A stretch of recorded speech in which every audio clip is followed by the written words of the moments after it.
I hope that you enjoy this video series. I hope you enjoy it enough to discuss it with me. And if you think I'm talking out of my arse,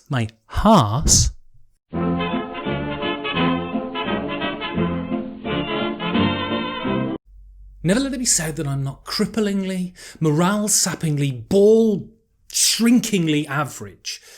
A man for whom the term median was created. Someone who slips so neatly into the category of not so special that it's somehow kind of special.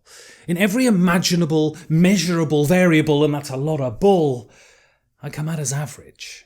I never used to think that, though. The process of coming to this conclusion has been slow.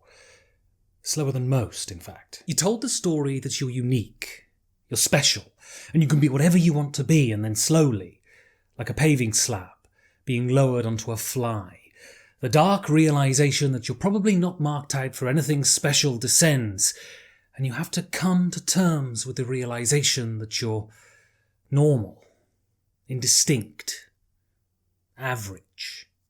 They say the first step to solving a problem is to admit it, so my name's Ben, and I'm average. And what this actually means is that I'm not original. I don't have an original bone in my body. I would say that Cliché is my middle name, but it isn't. It's Wayne, because Wayne is just far more normal. And all of this tedious preamble is just by way of saying that the first proper video series I'm doing on this channel, well, it isn't original.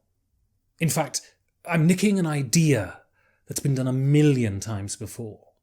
And what you're watching now, this first part, it's a mea culpa, an apology for treading over such familiar ground. But it's also a request that you follow along. So why am I doing something as disgracefully unoriginal as a top 50 list? Well, it's simple.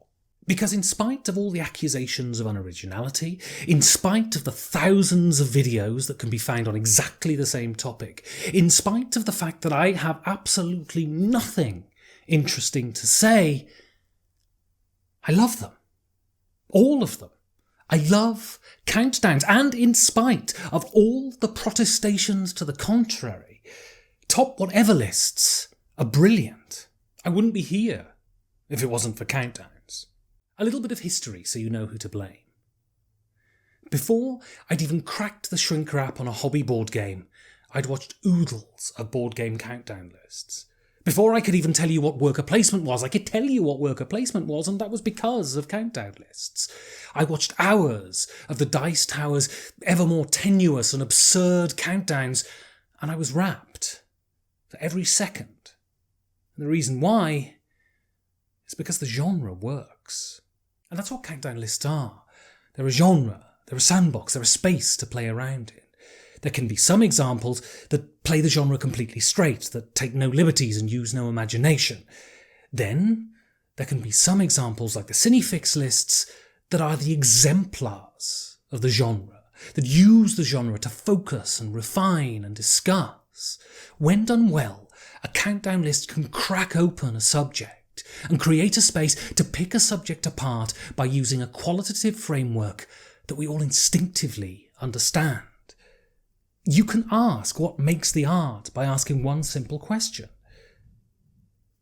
Why is this example better than this one?